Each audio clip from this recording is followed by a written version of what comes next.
बिस्मिल्लाहिर्रहमानिर्रहीम। तो आज की क्लास के अंदर हम जो डिस्कशन करने जा रहे हैं वो डिस्कशन बेटा क्या है कि हमने कहा था सरप्लस जो है वो दो तरीकों से रियलाइज होगा।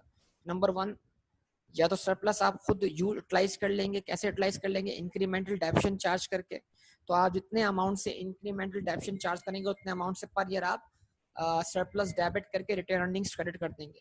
लेकिन अगर आप एसेट को डिस्पोज ऑफ करते हैं तो उस एसेट से रिलेटेड जितना भी रिवर्शन सरप्लस बचा हुआ है आपके पास वो पूरा आप क्या कर दें, ट्रांसफर करते हैं रिटेन अर्निंग्स में। तो ये सारी बातें हम इस क्वेश्चन में देखने के लिए जा रहे हैं और ये क्वेश्चन हम रीड करते हैं, जरा तवज्जो से सब लोग इसको देखिएगा और समझिएगा।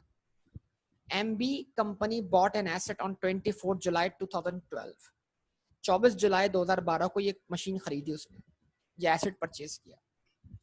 कितनी कॉस्ट है उसकी बेटा? 180 मिलियन।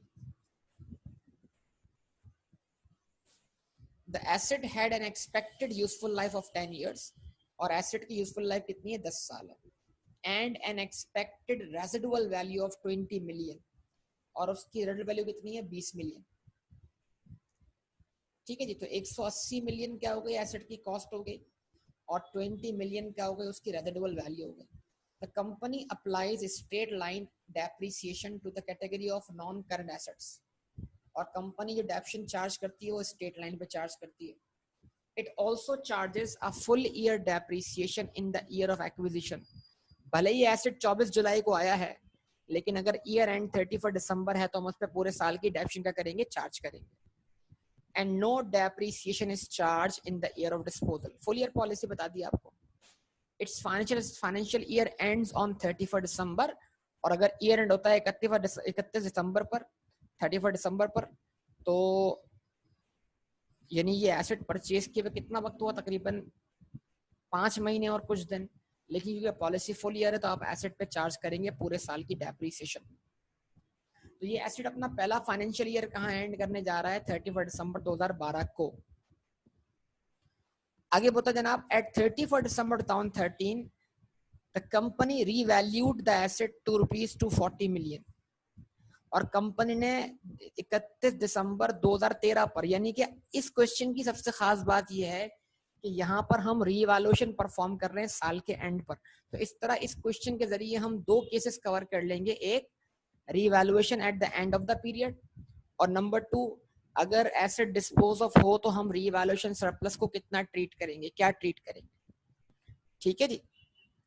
उसके बाद जनाब, at 31 December 2013 the company revalued the asset to ₹240 million. Its expected remaining useful life is now 8 years. Revalue करने के बाद जो मुस्तकबिल की लाइफ है वो 8 साल है। But its expected residual value is 0. और नए एस्टीमेट के हिसाब से रेजिडुअल वैल्यू क्या हो चुकी है? 0 हो चुकी है। मतलब रीवैल्यूएशन के बाद लाइफ में तो कोई तब्दीली नहीं आई।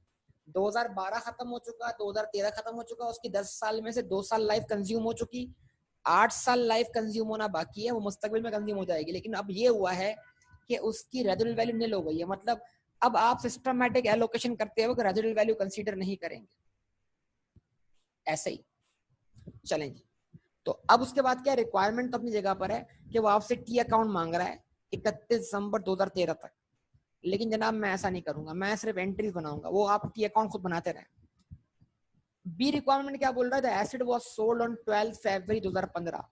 2015 में आपने एसेट बेच दिया, तो 12 में परचेज किया, 13 में रीवैल्यू किया, 14 में रीवैल्यूड एसेट को डेप्रिशिएट किया, 15 में बेच दिया। तो 15 में जाते वक्त कोई डेप्शन आप चार्ज नहीं करेंगे। और कितने का बेचा बेटा? 225 मिलियन का बेचा। कैलकुलेट द गेन और loss on disposal reported in the statement of comprehensive income for 2015। तो बताइए कितना गेन या loss statement of comprehensive income में आएगा। And show the total effect of disposal and on the retained earnings of the company, ignore taxation. और ये बताइए कि रिटेन अर्निंग पर टोटल कितना इफेक्ट जाएगा इस डिस्पोजल की वजह से। ठीक है, ये आपके सामने आ गया। तो हम एक काम करते हैं, हम इसको 4 साल की ट्रांजेक्शन मांग लेते हैं, 2012, 13, 14 और 15। तो हम 4 साल की क्या एंट्रीज पास करेंगे? स्टार्ट करें बेटा।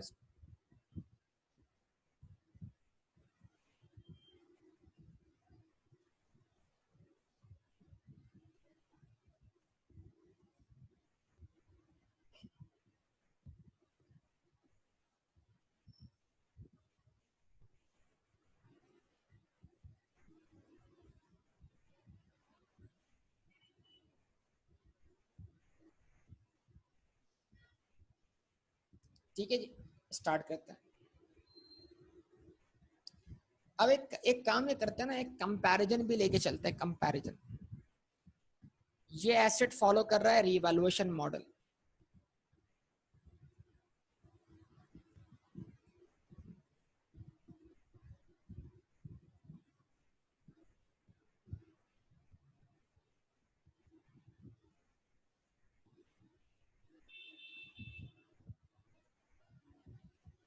अगर ये फॉलो करता क्या,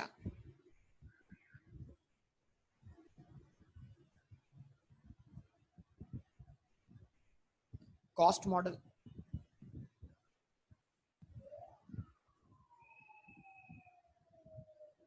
तो हम क्या करते हैं, ये एसेट फॉलो कर रहा है रिवैल्यूएशन मॉडल और एक तरफ हम फॉलो करवाएंगे इसको कॉस्ट मॉडल नाम। सबसे पहले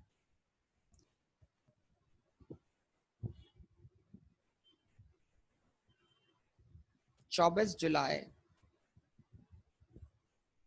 2012,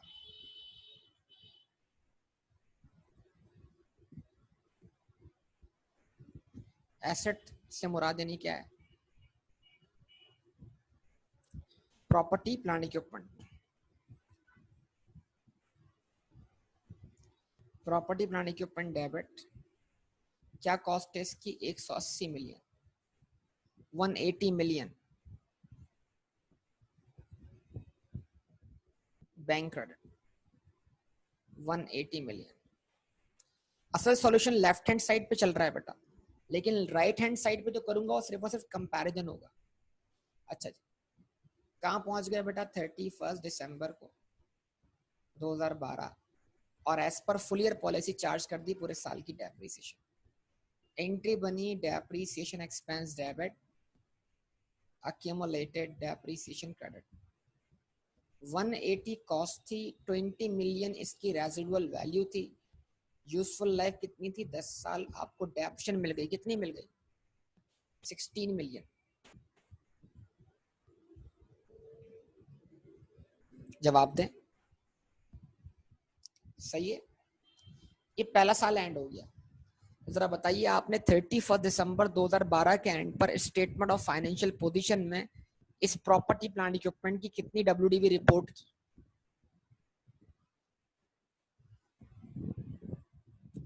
बोलिए बेटा प्लीज।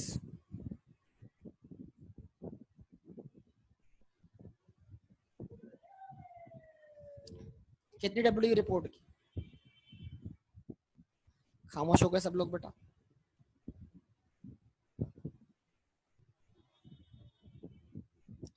बेटा 8 मिलियन क्यों होगी, क्वेश्चन क्लियर बोल चुका है, full year policy. Bilal, question read करके आया हूं मैं। The company charges full year depreciation in the year of purchase but none in the year of disposal. भूल गए बेटा, अभी लाइन पढ़ी, अभी अभी पढ़ी है। क्वेश्चन दोबारा रीड करने की जरूरत है बेटा, क्वेश्चन दोबारा रीड करने की जरूरत है बिलाल।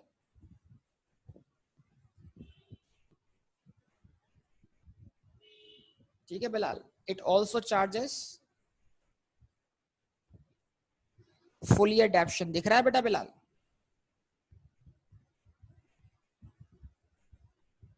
ठीक है जी, ओके। हाँ जी, तो कितनी डब्ल्यूडीवी गई बेटा स्टेटमेंट ऑफ फाइनेंशियल पोजीशन में, जवाब है 164 मिलियन। ऐसा ही, कोई प्रॉब्लम, 2012 वाला मामला खत्म हो गया। कहां पहुंच रहे हैं बेटा आप, तवज्जो चाहिए, कहां पहुंच रहे हैं, अगले अकाउंटिंग पीरियड। अगले अकाउंटिंग पीरियड के स्टार्ट पर इसको रीवैल्यू नहीं कर रहे, बल्कि पहले अब इसको रीवैल्यू कर रहे हैं साल के एंड पर। तो जब साल के एंड पर रीवैल्यू करेंगे तो बेटा क्या करना है, पहले चार्ज करनी है उसकी डेप्रीसिएशन पुराने वाले हिसाब से, मतलब डब्ल्यूडीवी जो है रीवैल्यू करने से पहले उस पर। तो 31 दिसंबर 2013 को आपने डेप्शन चार्ज की, आपने कहा डेप्रीसिएशन एक्सपेंस डेबिट, वही 16 मिलियन। accumulated depreciation 16 million. अब आप बताइए कि 2013 के स्टार्ट पर accumulated डेप्शन का बैलेंस भी 16 था, मजीद बढ़ा कितने से, 16 से, और कुल मिला के अब ये एंट्री बनने के बाद हमारे पास accumulated डेप्शन का बैलेंस शीट क्या हो गया, बोलिए बेटा, रिस्पॉन्स कर दी, जल्दी जल्दी कर दिए, टाइम नहीं इतना, 32 हो गया, सिंपल। लेकिन क्या हम इसको 180 माइनस 32 पे रिपोर्ट कर दें? नहीं सर, हम इसको ईयर एंड पे रीवैल्यू कर रहे हैं।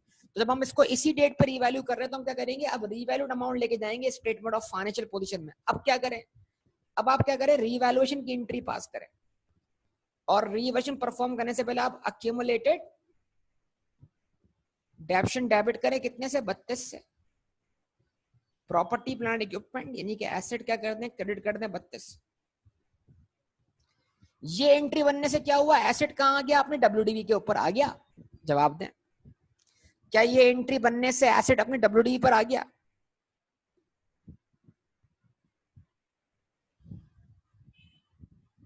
क्या ये एंट्री बनने से एसेट अपने डब्ल्यूडीवी पर आ गया? क्या है WDV? 180 minus 32, 148. What is 148? Historical carrying amount and actual carrying amount as well. ठीक है जी। अब इसको ले जाना है, जम करवाना है उसकी फेयर मार्केट वैल्यू पर। Now what is fair market value?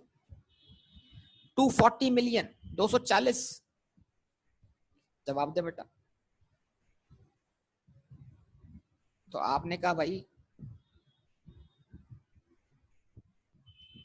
आप अभी खुद कहां पर हैं, एक्चुअल कैरिंग अमाउंट, और यही आपका हिस्टोरिकल कैरिंग अमाउंट कितना बेटा, 148। और आपको इससे अबव जाना है फेयर मार्केट वैल्यू पर जो कि 240 है। जवाब दें, जितना अबव जाएंगे रीवैल्यूएशन सरप्लस थ्रू ओसीआई। बोलिए 92। तो 92 से क्या किया, प्रॉपर्टी प्लांट इक्विपमेंट डेबिट किया। 92 से क्या किया, रीवैल्यूएशन सरप्लस थ्रू ओसीआई। नहीं बिलाल बेटा 32 क्यों आएगा, कोई इंपेयरमेंट थोड़ी चार्ज हुई है, सीधा पूरा 92 अबव जाएगा एचसी, क्योंकि आप एचसी से ऊपर जा रहे हो ना। आप एचसीए से बिलो होते तो आप एचसीए तक चार्ज करते प्रॉफिट। आप तो 148 पर हो और 148 आपका हिस्टोरिकल कैरिंग अमाउंट है। अब इससे जितना अबव जाओगे उतना इंपैक्ट लोगे आप रीवैल्यू सरप्लस पर। आपने अगर एसेट को पहले डाउनवर्ड रीवैल्यू किया होता, एचसीए से नीचे रखा होता, तो एचसीए तक वापस आते हुए क्या करते आप, कोई इंपैक्ट अगर आपने प्रीवियसली डाउनवर्ड रीवैल्यू करते वक्त प्रॉफिट लॉस में चार्ज किया होता तो फिर आप इंपैक्ट लेते ना प्रॉफिट लॉस में। ये तो पूरा इंपैक्ट कहां पर है बिलाल बेटा, रीवैल्यूएशन सरप्लस। अब बताइए 31 दिसंबर 2013 को स्टेटमेंट ऑफ फाइनेंशियल पोजीशन में कितना अमाउंट जा रहा है?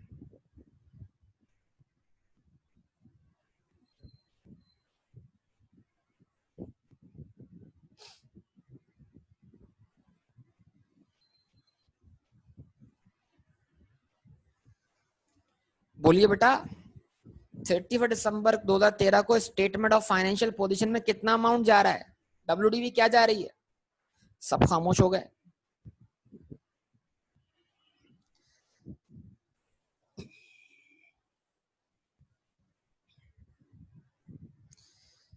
जवाब आना शुरू हुए हैं आहिस्ता आहिस्ता।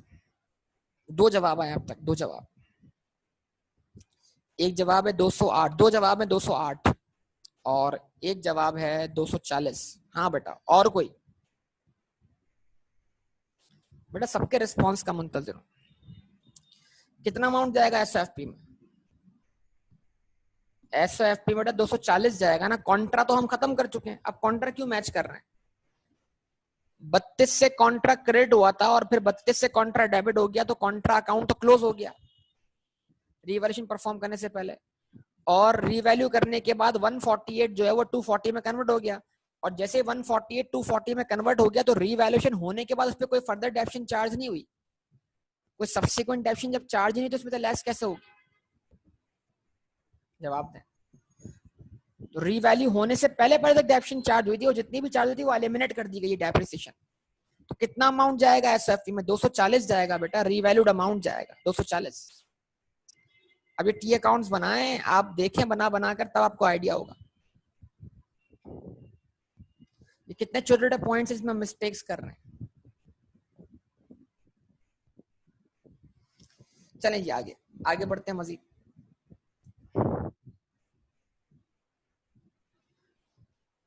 ठीक है, अगले साल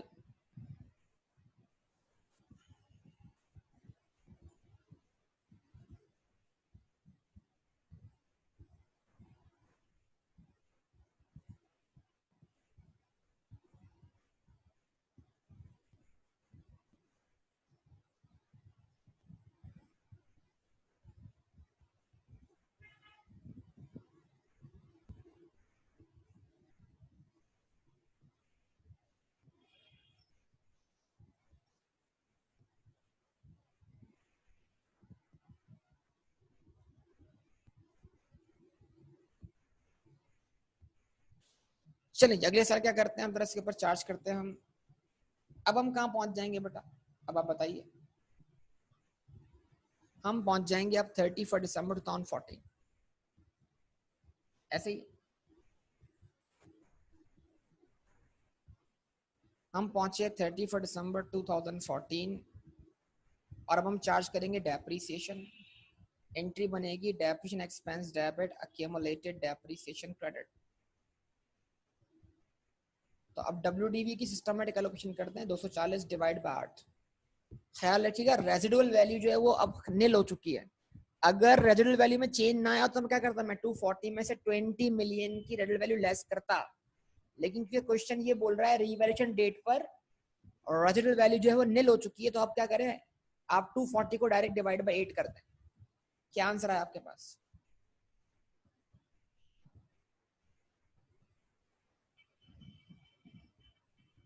30। गुड, जबरदस्त, बेहतरीन। ठीक है जी, अब आप ये बताइए आप कितनी एक्सेस डेप्शन चार्ज कर रहे हैं। अब आप ये बताइए आप कितनी एक्सेस डेप्शन चार्ज कर रहे हैं। 14। तो 14 से हम रिटेन अर्निंग डेबिट करें, 14 से हम सरप्लस डेबिट करके रिटेन अर्निंग क्रेडिट करें, बताइए। इंक्रीमेंटल डेप्शन की एंट्री हम कैसे बनाएं, चले देखते हैं। उसकी एंट्री बनाई हमने revaluation surplus debit retained earnings credit. अच्छा, अब इसको निकालने का फॉर्मूला नंबर 1 क्या था? सरप्लस का बैलेंस कितना है बेटा? 92। 92 को डिवाइड बाय 8 करें, 92 डिवाइड बाय 8,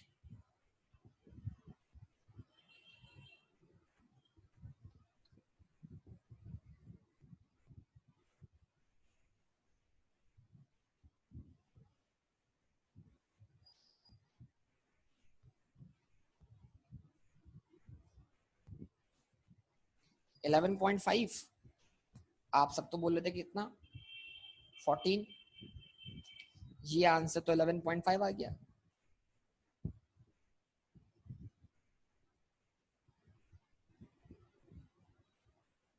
सर वो जो आपने सेकंड बताया था, वो जो आपने सेकंड बताया था कि आप रीवैल्यूएशन बेस्ड डेप्रिसिएशन में से हिस्टोरिकल कॉस्ट बेस्ड डेप्रिसिएशन क्या कर दें, माइनस कर दें, तो फिर आंसर क्या आ रहा है? तब तो आंसर 14 आ रहा है। तो सर ये दोनों आंसर्स मैच क्यों नहीं हो रहे इस बार? ये सोचने वाली बात है। अगर मैं 13 में से जो 16 मेरी हिस्टोरिकल कॉस्ट डेप्शन है पर ईयर क्या कर दूं, माइनस कर दूं, तब तो मेरा आंसर 14 आ रहा है भाई, तब मेरा आंसर 11.5 नहीं आ रहा। तो अब क्या दोनों वेज से आंसर मुख्तलिफ आएगा? तो ऐसा क्या प्रॉब्लम हो गया यहाँ पर, जरा देखिए कि 30 में से अगर मैं माइनस करता हूँ हिस्टोरिकल कॉस्ट डेप्रिसिएशन तो आंसर जो है वो, तो मुझे सोचना होगा कुछ बेटा। अगर मैं सोचूंगा नहीं तो फिर बात नहीं बनेगी, मेरा दिमाग नहीं काम कर रहा है, इसका मतलब ये हुआ। हाँ भाई समझ में आ रहा है मैं आपको किस तरफ लेके जा रहा हूँ बेटा, क्या सोचने में मजबूर कर रहा हूँ। आपकी पार्टिसिपेशन बहुत ज्यादा जरूरी है बेटा।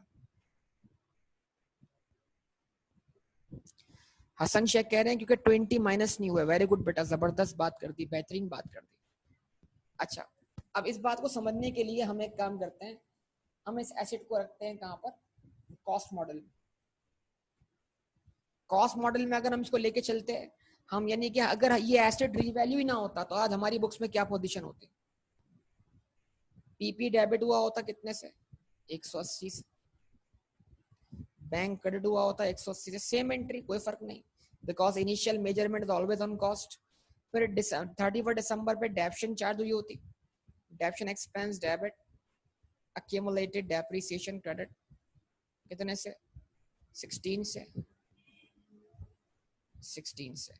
फिर 2013 के एंड पे भी डेप्शन चार्ज हुई होती 16 से। 16 से।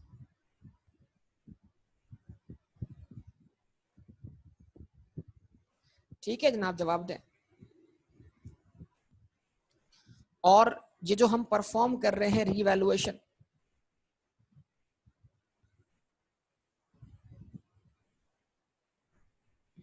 ऐसी कोई एंट्री यहां नहीं बनती ना, ऐसी कोई एंट्री यहां पास नहीं होती, ऐसा ही है। अब सवाल यह है कि यहां पर 31 दिसंबर 2014 पर मैं कितनी डेप्शन चार्ज करता? अगर मैं कॉस्ट मॉडल फॉलो कर रहा होता तो मैं यहां कितनी डेप्शन चार्ज करता?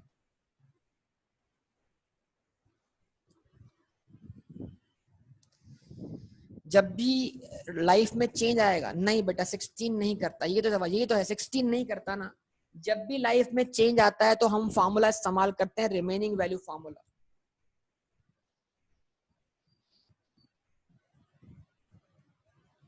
डेप्शन एक्सपेंस डेबिट, accumulated डेप्शन क्रेडिट, यही समझाना चाह रहा हूँ। 16 नहीं चार्ज होती। अब ये बताइए 2 साल की डेप्शन चार्ज करने के बाद WDV कितनी बचती है? जवाब होगा 148। अब अगर देखिएगा जो बोल रहा हूं अमल कीजिएगा उसके ऊपर। 148 में से अगर मैं 20 माइनस करूं, 148 प्लीज सब लोग, 148 माइनस 20 क्या बचा? डिवाइड बाय 8 करें, डिवाइड बाय 8, डिवाइड बाय 8 करें, 128 डिवाइड बाय 8, 16 आया ना आंसर। तो अगर रेजिडुअल वैल्यू 20 है तो रिमेनिंग वैल्यू में से रेजिडुअल वैल्यू माइनस करने के बाद डिवाइड बाय 8 करने से आंसर 16 आ रहा है। लेकिन जब अगर रेजिडुअल वैल्यू क्या हो गई, निल हो गई, तो जितनी भी WDV है वही डेप्रिसिएबल अमाउंट के बराबर हो गए। अब जरा क्या करें, 148 को डिवाइड बाय 8 करें, 148 को डिवाइड बाय 8 करें,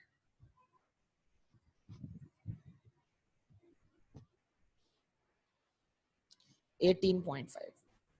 तो रेजिडुअल वैल्यू निल होने के बाद अब मेरी हिस्टोरिकल कॉस्ट डेप्शन भी क्या हो गई बेटा? 18.5 हो गई। समझे बात या नहीं? अब एक काम करें सब लोग, यहां पर इस 30 में से 18.5 को माइनस करें।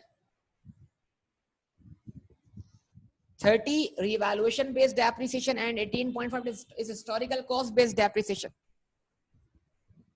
11.5 हो गया आंसर वेरीफाई। तो क्या गलती हो रही थी हमसे? हमसे गलती ये हो रही थी कि भाई रेजिडुअल वैल्यू का चेंज तो हम कॉस्ट मॉडल में भी कंसीडर करते हैं ना, डेप्शन चार्ज करते वक्त। तो जब हमारी कॉस्ट मॉडल के अंदर डेप्शन चेंज हो रही है तो जाहिर सी बात है वो डिफरेंस भी चेंज होगा हमारा, या नहीं होगा? तो ये कल तक जो 20 मिलियन डेप्रिसिएबल अमाउंट का पार्ट नहीं बन रहे थे, अब वो डेप्रिसिएबल अमाउंट का पार्ट बन के वो भी डेप्शिट होंगे। 20 डिवाइड बाय 8, अगर 20 को मैं 8 से डिवाइड करूं तो 2.5 से डेप्शन बढ़ जाएगी मेरी। तो पुरानी डेप्शन मेरी कितनी थी? 16, 16 प्लस 2.5, 18.5। तो 18.5 डेप्शन क्यों आ रही है कि कल तक जो 20 मिलियन जिसको मैं डेप्रिशिएट होने नहीं दे रहा था, अब वो WDV में मौजूद है, वो डेप्रिसिएबल अमाउंट में शामिल हो गए, और उसके अगेंस्ट जो रेजिडुअल वैल्यू लेस हो रही है वो 0 है। तो मैं अब पूरे 148 को डिवाइड बाय 8 कर रहा हूं। तो अब मेरी हिस्टोरिकल कॉस्ट डेप्शन भी कितनी है? 18.5। क्या ये बात समझ में आती है सबको यहां तक बेटा?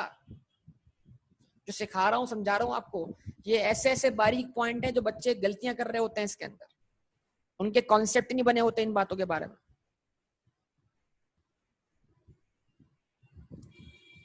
तो भाई रेजिडुअल वैल्यू चेंज होने से हिस्टोरिकल कॉस्ट डेप्शन भी चेंज हो गई। अब देखें दोनों तरीकों से आंसर वेरीफाई हुआ कि नहीं हुआ? हो गया। अब एसिड डिस्पोज ऑफ करते हैं, एसिड डिस्पोज ऑफ करते हैं। कहाँ डिस्पोज ऑफ करते हैं?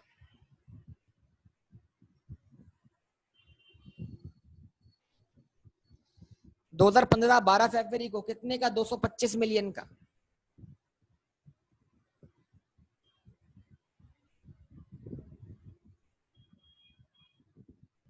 ठीक है जी।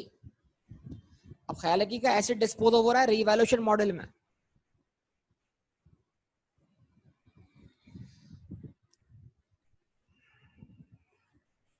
अच्छा, इसको ये एक चीज और समझा दूं मैं आपको, एक चीज और समझा दूं मैं आपको यहाँ पर।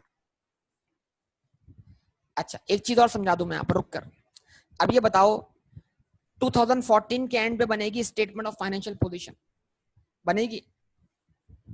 डिस्पोजल तुम परफॉर्म करते हैं, पहले बताओ 2014 के एंड पे क्या बनेगा? स्टेटमेंट ऑफ फाइनेंशियल पोजीशन बनेगी बेटा? Response please. 2014 के एंड पे क्या बनेगी? स्टेटमेंट ऑफ फाइनेंशियल पोजीशन बनेगी बेटा। और बताओ उसमें कितना अमाउंट लेके जाओगे डब्ल्यूडीबी के तौर पर, बताओ। 31 दिसंबर 2014 में कितना अमाउंट लेके जाओगे स्टेटमेंट ऑफ फाइनेंशियल पोजीशन में डब्ल्यूडीबी के तौर पर? सब बताओ बेटा, क्या कर रहे हो? टाइम ले रहे हो बहुत ज्यादा, प्लीज सब बताइए। सर 240 एसेट की फेयर मार्केट वैल्यू थी, और एसेट के रीवैल्यू होने के बाद उस पर सब्सिक्वेंटली अक्यूमुलेशन कितनी आई? 30 की। Very good. तो 240 माइनस 30 इज इक्वल्स टू व्हाट? 210। बेहतरीन बात, बेहतरीन बात, बेहतरीन बात, जबरदस्त, जबरदस्त। अब ये बताओ 2014 के एंड पर रीवैल्यूएशन सरप्लस कितना लेके जाओगे स्टेटमेंट ऑफ फाइनेंशियल पोजीशन में? कितना रीवैल्यूएशन सरप्लस का बैलेंस रिपोर्ट करोगे 31 दिसंबर 2014 की फाइनेंशियल स्टेटमेंट में? एसओएफपी में सरप्लस का बैलेंस कितना लिखोगे इक्विटी सेक्शन में?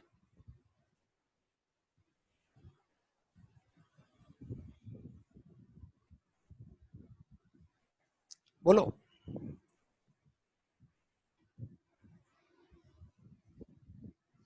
बताओ बेटा सब लोग, इक्विटी सेक्शन में कितना लिखोगे बैलेंस?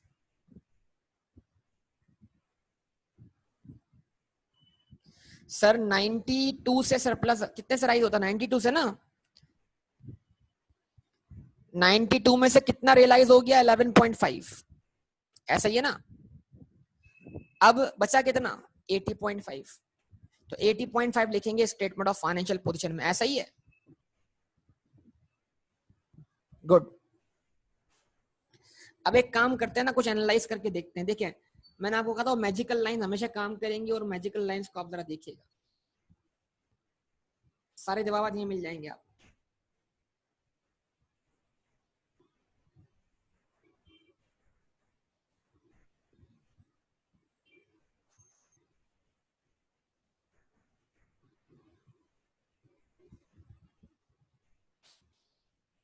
ठीक है जी,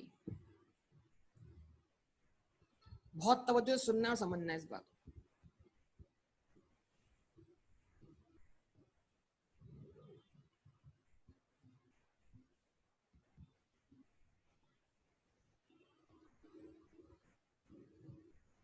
HCA, अगर मैंने एसेट को रिवैल्यू ना किया होता तो यहां पर आज WDV क्या होती?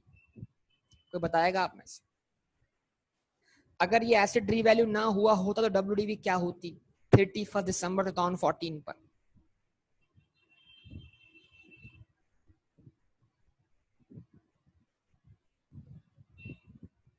क्विक प्लीज, क्विक, जल्दी से।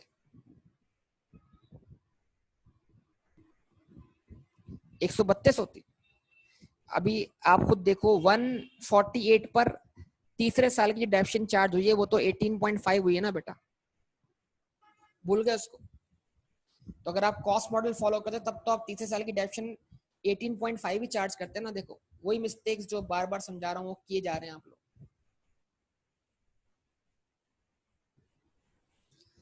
148 जो कि 16 और 16 2 साल की डेप्शन चार्ज करने के बाद है, तो अगर आप 148 में से 18.5 और माइनस कर दे तो आंसर क्या बनेगा? आंसर बनेगा 129.5। तो सर अगर हम कॉस्ट मॉडल फॉलो करते WDV 129.5 होती। कैसे वर्कआउट किया इसको? 148 WDV हमने निकाली भी है, उसमें से क्या करें आप 18.5 माइनस कर दें। या एसेट की कॉस्ट क्या थी 220, तो 16 और 16 कितने होते हैं 32। जवाब दें। एसेट की कॉस्ट क्या थी? सॉरी, एसेट की कॉस्ट थी 180, सॉरी 180 कॉस्ट में से 16 पहले साल की डेप्शन, फिर 16 दूसरे साल की डेप्शन 32, फिर 18, कितने हो गए 50 हो जाएंगे ये, और 0.5। तो अगर मैं 180 में से 50.5 जो कि कॉस्ट मॉडल के तहत 3 साल की डेप्शन का समय माइनस कर दूं तो आंसर क्या आ रहा है? वही 129.5 आ रहा है कि नहीं आ रहा? तो 129.5 आपका HC है, AC है। रीवैल्यू करने के बाद आज आप कहां खड़े हैं? आप खड़े हैं सर 210 पर। तो आप 129.5 से कितना अबव हैं जरा देखिए। आप 129.5 से 210 पे मौजूद हैं आज, 210 पर, 240 माइनस 30।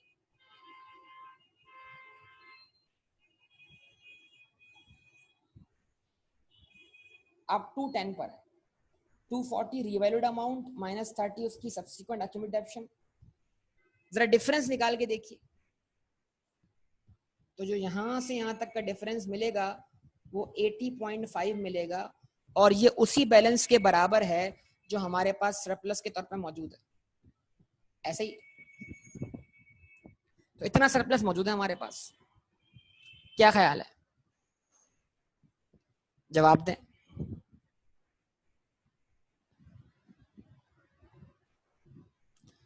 सही है। अब बात कंक्लूजन की तरफ जा रही है। कंक्लूड करें बात को जरा। अब देखिएगा बेटा, होशो हवास में रहिएगा। 12 फरवरी को आप इस एसेट को बेच रहे हैं 225 मिलियन का।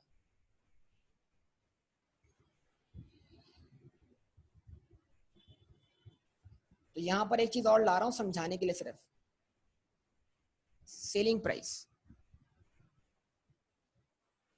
225, ये फेयर मार्केट वैल्यू नहीं है, ये क्या कहते हैं रीवैल्यू नहीं कर रहा हूं मैं, इसे समझा रहा हूं कि आप मौजूद हैं ACA पर और आप इसको बेच रहे हैं इतने का। तो इसको डिस्पोज ऑफ करें, तो इसको डिस्पोज ऑफ करके गेन होगा। वो गेन जो होगा वो आपकी WDV और सेलिंग प्राइस का डिफरेंस होगा कि नहीं होगा? WDV कितनी है मौजूदा रीवैल्यू के वाले केस में, रिवर्शन वाले केस में 210, और सेल प्रोसीड कितनी मिल रही है आपको? Response please, response. रिवैल्यूएशन वाले केस में WDV 210 है और सेल प्रोसीड कितनी मिल रही है 225। गेन ऑन डिस्पोजल कितना हुआ? गेन ऑन डिस्पोजल 15 का। सही है, ऐसा है कि नहीं? तो अब मैं ऐसे डिस्पोज ऑफ करूं, डिस्पोज ऑफ करता हूं स्टेप बाय स्टेप। ये 12 फरवरी को एंट्री बन रही है, 12 फरवरी 2015। बैंक डेबिट 225 से, accumulated depreciation डेबिट सब्सिक्वेंट वाली कितने से 30 से, प्रॉपर्टी प्लांट इक्विपमेंट क्रेडिट कितने से बेटा 240 से। जवाब दो बेटा। तो गेन आ गया, कितने से गेन आया 15 से। गेन आया कि नहीं आया 15 से? अब मेरा सवाल आपसे सिर्फ इतना है कि अगर इस एसेट को मैं कॉस्ट मॉडल में डिस्पोज ऑफ करता, कॉस्ट मॉडल में इसी डेट पर, तो मेरा गेन कितना होता? अगर मैं इसी एसेट को कॉस्ट मॉडल में डिस्पोज ऑफ करता तो मेरा गेन कितना होता? आप सबकी भरपूर तवज्जो, कंक्लूजन वाला पॉइंट है बेटा ये। अगर मैं इसी एसेट को under the cost model dispose of करता तो मेरा गेन कितना होता?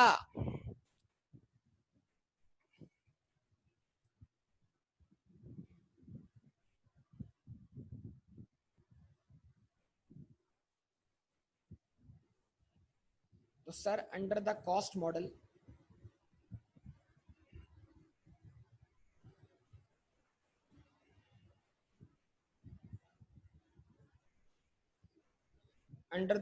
मॉडल यही मेरा एक्चुअल कैरिंग अमाउंट होता, यही मेरा हिस्टोरिकल कैरिंग अमाउंट होता। कितना? 129.5। ठीक है, और मुझे सेल प्रोसीड ये मिलती, क्या मिलती? 225। तो मुझे अपनी WDV से जितना अबव मिलता वो मेरा क्या होता? गेन होता। वो गेन कितना होता? 95.5 होता कि नहीं होता? अच्छा जी, अब देखिए, अब बात समझिए प्लीज। अब मैं इसको डिस्पोज ऑफ कर रहा हूं कॉस्ट मॉडल के तहत। बैंक डेबिट 225 से, अक्यूमुलेटेड डेप्शन डेबिट 3 साल की, 16 16 32, 18.5, 50.5। ठीक है जी, जवाब दें। प्रॉपर्टी प्लांट इक्विपमेंट क्रेडिट कितने पर? अपनी कॉस्ट पर। कॉस्ट कितनी? 180। तो गेन कितना आता? गेन कितना आता सर? गेन कॉस्ट मॉडल में 95.5 आता। जवाब दे बेटा। तो यार कॉस्ट मॉडल में गेन ज्यादा आ रहा है, रीवैल्यूएशन मॉडल में गेन कम आ रहा है, क्यों? क्यों? क्यों?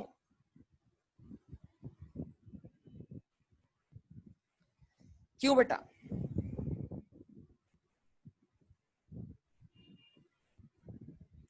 क्या डिफरेंस है? जरा चेक करो, कॉस्ट मॉडल में आने वाले गेन का और रीवैल्यूएशन मॉडल में आने वाले गेन का डिफरेंस जरा चेक करो। 95.5 माइनस 15,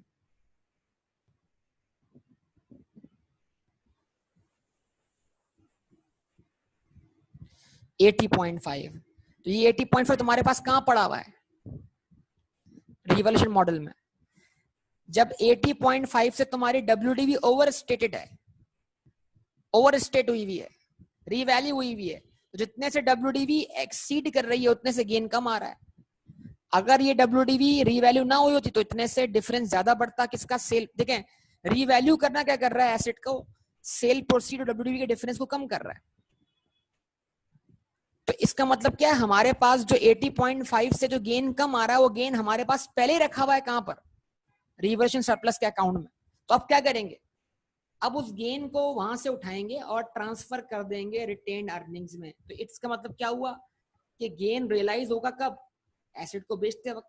तो अब आप क्या करें? आप यहाँ एंट्री बनाएं, रिवैल्यूएशन सरप्लस डेबिट 80.5 से, और इसमें कोई OCI नहीं आएगा, रिलेशन की एंट्री। रिवैल्यूएशन सरप्लस डेबिट 80.5 से, रिटेन्ड अर्निंग्स क्रेडिट 80.5। 15 गेन बन के प्रॉफिट लॉस में जाएंगे, वो प्रॉफिट रिटेन अर्निंग में जाएगा, और 80.5 भी रिटेन अर्निंग में जाएंगे। तो दोनों मिलके कितने हो जाएंगे रिटेन अर्निंग में? 95.5। कुछ समझे बात या नहीं? तो अगर आप रीवैल्यूएशन मॉडल में एसेट को डिस्पोज ऑफ करते हैं तो फिर आपको उसका जितना भी गेन मौजूद है सरप्लस का वो भी डिस्पोज ऑफ करना है, मतलब उसको भी रियलाइज मानना है। तो सरप्लस डेबिट करके रिटेन अर्निंग क्या कर देनी है बेटा? क्रेडिट कर देनी है।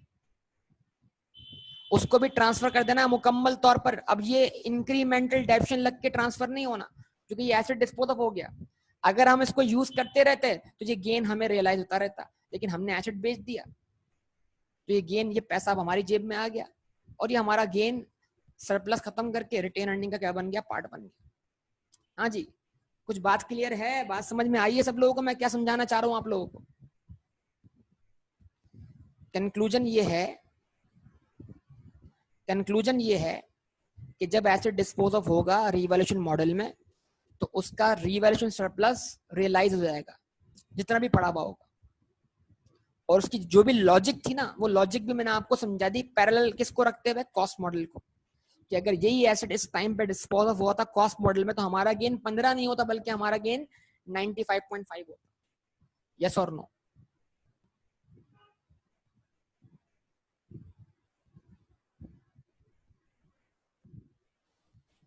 तो भाई सबसे उम्मीद रखता हूँ कि सब लोग जवाब दें, सब लोगों को बात समझ में आई हो, अल्लाह करे।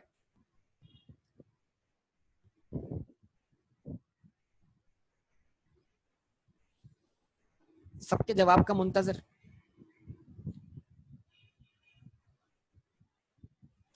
चलें बेटा, अच्छी बात है, बहुत बहुत अच्छी बात है। तो उम्मीद करता हूँ ये आपका तकरीबन, मैंने ये समझ लें आपको ये टॉपिक कवर कर दिया है। कुछ छोटी मोटी बातें रही होंगी तो अलग बात है, लेकिन ये तकरीबन टॉपिक कवर है। और मैं चाहूंगा कि मैं अगली क्लास में IS-23 शुरू करूँ। इसका एक हैंडआउट दे रहा हूँ आपको, उसमें कुछ पास पेपर्स हैं ICAP के, वो आपको हैंडआउट में दे दूंगा। वो आप क्या कर लेंगे, डाउनलोड करके आपको चाहे सॉल्व करें उस हैंडआउट को, जितना चाहे सॉल्व करें, पर ये अब आपकी प्रैक्टिस के ऊपर है। लेकिन मैंने एक कॉन्सेप्ट और कुछ पास पेपर्स के साथ इसको कवर कर दिया। और चाहे तो फिर एक दो बातें जो हैं इसके अंदर वो मैं कवर करके फिर जाऊं IS-23 की तरफ, ठीक है।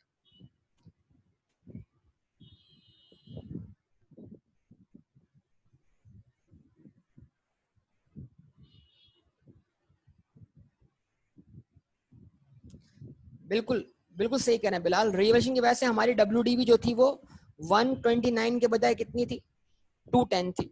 तो जितने अमाउंट से हमारी WDV ज्यादा थी, उतने अमाउंट से हमारी सेल प्रोसीड का और WDV का डिफरेंस कम से कम हो गया। तो गेन तो उतना ही आना चाहिए ना, गेन तो पूरा हुआ है ना। तो अगर हमने अपनी WDV को बढ़ा के लिखा हुआ है, तो जितने से हमने बढ़ा के लिखा हुआ है उतने से गेन हमने कहाँ रखा हुआ है, सरप्लस में। तब एसेट बिक चुका, वो सरप्लस हमें रिसीव हो गया, वो अर्न हो गया। तो आप उसको क्या करते हैं, सरप्लस डेबिट करके रिटेन अर्निंग में ट्रांसफर करते हैं, उसको इनकम मान लें, लेकिन वो सीधा इक्विटी में ट्रांसफर करते हैं। ठीक है जी, कोई मसला हो, कोई सवाल हो तो बोलिए बेटा, बताइए।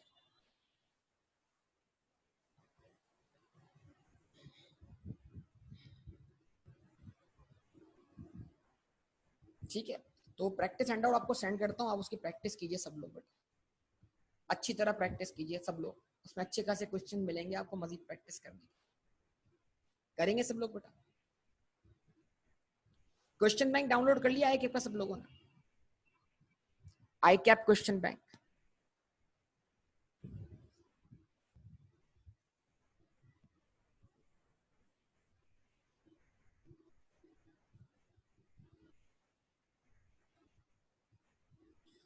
चलो मैं आपको कुछ लिंक सेंड करता हूँ, ICAP क्वेश्चन बैंक के भी लिंक सेंड कर देता हूँ मैं आपको, ठीक है। और ये चीजें मैं आपको प्रोवाइड कर देता हूँ, आप उसको प्रैक्टिस करें आप जितना जितना हो सके। ओके बेटा, उसको स्टॉप करूंगा मैं यहाँ तक, बाकी इंशाल्लाह फर्दर बात मैं अगली क्लास में करूंगा आपसे। हाँ, वो FAR 1 की जो बुक है उसी का मैं इस चैप्टर का हिस्सा भेज रहा हूँ। जो अलहम्द की हैंडबुक है FAR 1 की, उसका ये चैप्टर भेज रहा हूँ मैं, खाली चैप्टर वाइज भेज रहा हूँ उस बुक को मैं। तो जो FAR 1 की बुक है उसका मैं चैप्टर सेंड कर रहा हूँ सब स्टूडेंट्स। ठीक है बेटा, ओके, अल्लाह हाफिज।